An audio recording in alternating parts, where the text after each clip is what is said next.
It's March 31st, and I'm sitting in my hotel room at the Opera Hotel here in Kyiv, getting ready to head back to Paris after 2 days of meetings of the International Advisory Board of the Foundation for Effective Governance here in Kyiv, which I chair.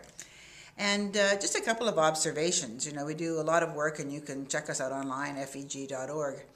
But the first night, after our meetings, we had dinner, and our guest was a young Ukrainian parliamentarian from Yulia Tymoshenko's party. Now, you know, Yulia Tymoshenko lost the election for the presidency.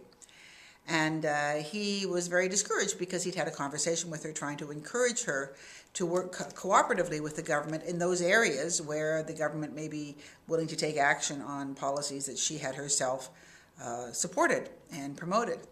And she was absolutely adamant that she didn't want to do this, that there was going to be no cooperation at all.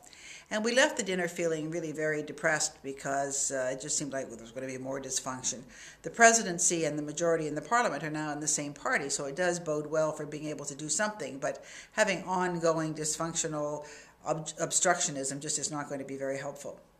But then yesterday, after our meetings ended, we hosted one of our debates. We've brought in Oxford-style debates to Ukraine. It's really something quite new here. You know, these are where you make a provocative motion and get people to speak on both sides, and it's a great way of getting out ideas on issues that are very important. And in Ukraine, it's sort of setting a new cultural norm of civilized, informed debate that isn't vituperative and, you know, you're stupid, no, you're stupid, but really intelligent and interesting, and the audience votes before and after, so you see if the debate has changed anybody's views.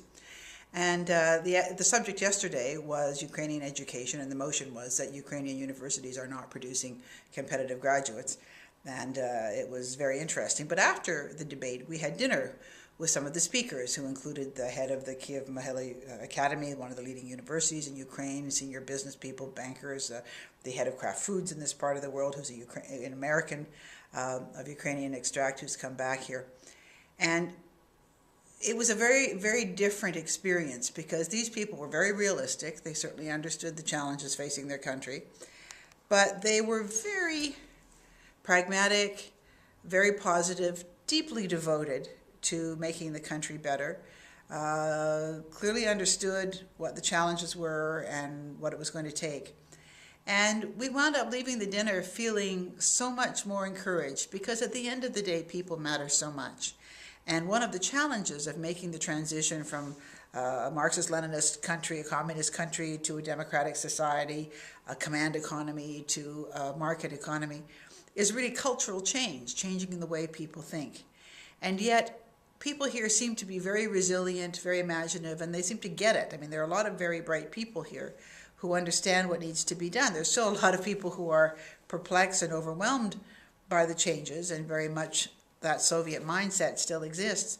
One of the points they made at the debate yesterday was that, yes, Ukrainian universities may not be very good, but that means the students have to be even more resilient to educate themselves. So the best and the brightest actually do manage to do something. Well, that's not an excuse for not having good universities, but perhaps it is a key to something very interesting here, that there are a lot of people who they don't wait for society to change. They just roll up their sleeves and get busy, whether it's in their own businesses or in their educational institutions or whatever, to try and make things better. So it made us feel very good in terms of the work that we're doing, knowing that there really are some human resources in this country that have the capacity to move it forward. It's a great country. It's a huge country.